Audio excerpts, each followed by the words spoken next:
Ay, number 2. Nagiging natatay mo.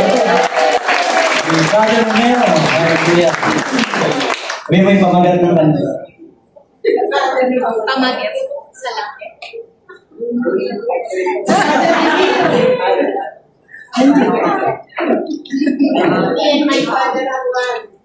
Hallelujah. Glory to God. Lord, maraming salamat. Sige, manalangin. Lord, maraming salamat sa hapong ito na ipinagkaloob mo sa buhay ng bawat isa, Lord.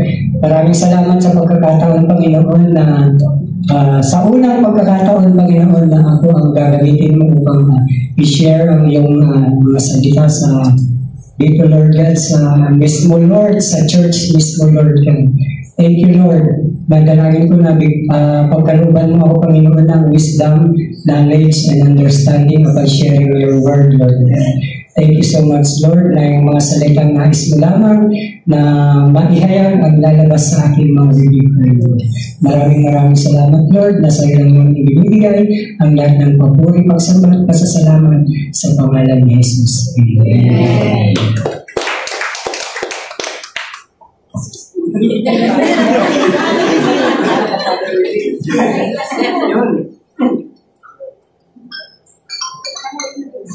Yes. Yun po ang title ng ating The Father Revealed.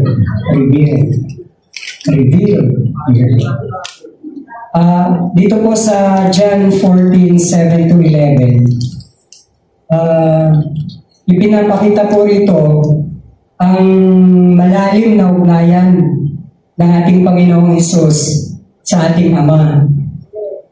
Sapagkat sinabi niya po doon na kasi tinanong ni Felipe sa kanya kung naipakita sa kanya ang Ama. Ang sabi ng Panginoon is, Felipe, ang tagal mo na ako kasama, hindi mo pa ba ako kilala? Hindi mo pa ba kilala ang Ama? Sabi niya. Kaya dito, ang nakita ko dito mga kapatid, nakita namin is yun nga yung lalim ng ugnayan ng Ama at ng Panginoong Hesus.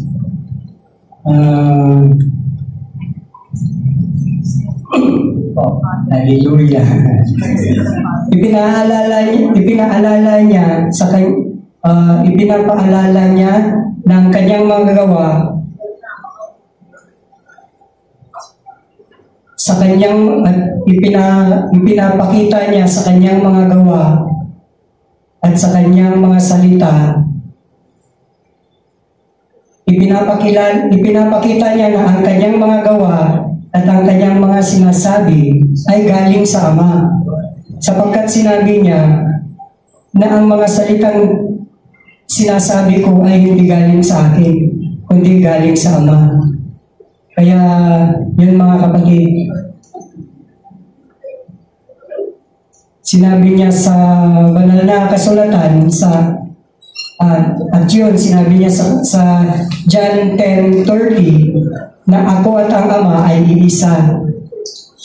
Si Jesus ang larawan ng Diyos na hindi nakikita sa kanyang ipinahayag na salita.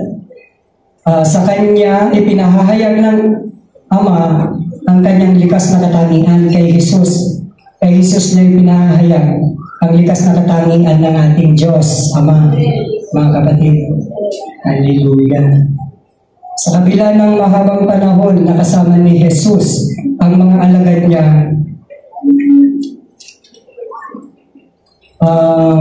may mga hindi pa rin buo ang pananampalataya sapagkat may nag-aalinlangan pa sa kanila, nagtanong pa. Sinabi na ng ating Panginoong Hesus na ang nakakita at nakakakilala sa Ama, sa akin, ay nakakita na rin at nakakilala sa Ama.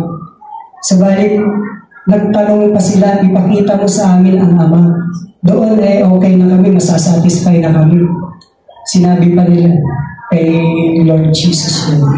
Kaya, ang ibig lamang kong sabihin mo, yung sinabi ng Panginoon, hindi pa rin nila pinaniwalaan na yung nakakita sa Kanya ay nakakita na rin sa Ama. Nagduda pa rin sila doon sa sinabi ng ating Panginoong Hesus. Kaya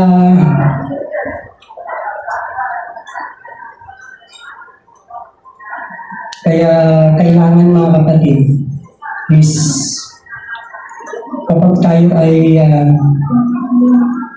sa ating pananampalataya sa ating Panginoong Hesus, kailangan buo. Hindi yung bawas. Itong sinasabi ko mga kapatid, tumatagos ito sa akin dahil ganun po ako.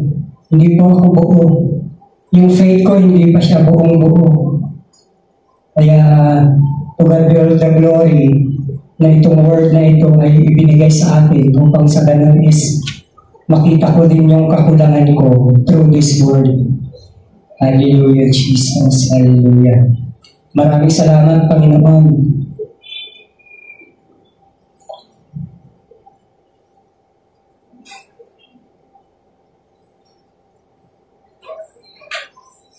Pinaalalahanan tayo ng Diyos na ang pananampalataya ay dapat nakaugat sa pagkilala sa Kanya. Ang mga talatang ito ay paanyaya sa atin na mas kilalanin natin si Jesus. Hindi lang bilang guro, kundi bilang Diyos na nagkatawang tao mga kapatid. Sapagkat siya lamang po talaga ang isinugo ng Diyos upang tayo ay maligtas. Wala na pong iba. Sabi nga niya, I am the way, the truth, and the life. No one comes to the Father except through me. Kaya ang ating pananampalataya sa ating Panginoong Hesus, kailangan is whole siya. Wala siyang bawas mga kapatid. Yun nga, sabi niya sa John 10:30, I and the Father are one, sapagkat iisa ang Ama at ang Anak at ang Banal na Espiritu Santo. They are 3 in 1. Tatlong Diyos sa isang katawan nito. 3 in 1. The God the Father, the Son, and the Holy Spirit. 3 persons in 1 God. Yes, thank you, Pastora. Hallelujah.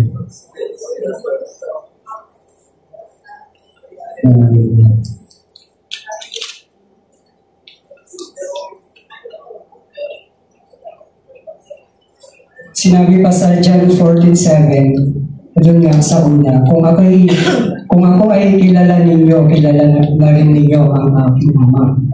Sa kabila ng ganitong sinabi ni Jesus, nagduda pa rin si Felipe dahil hindi lahat ng nakakakilala sa Panginoon ay may malalim na relasyon sa Kanya. Sinabi niya sa Mateo 7:21, hindi lahat ng tumatawag sa akin ng Panginoon, Panginoon ay papasok sa kaharian ng langit, kundi ang mga tao lamang na sumusunod sa kalooban ng aking Ama. Yun po ang sinabi ng Panginoon. Siya mismo po ang nagsabi ng Hallelujah. Ito po ba ay parang conclusion na to? Sabi dito, if we have a close relationship with God, we know Him in spirit and in truth. And we are one in spirit with Him. We should have faith in His words. Magtiwala tayo sa salita niya. Huwag lang sa mga bagay-bagay na nakikita ng ating mga mata, kundi sa salita ng Diyos na nasa banal na kasulatan. Sabi nga sa Hebrew 11:1, faith is the assurance of things, hope for the conviction of things unseen. We should believe and have faith in God's word through Jesus Christ. And that's the word of the Lord. Thank you so much.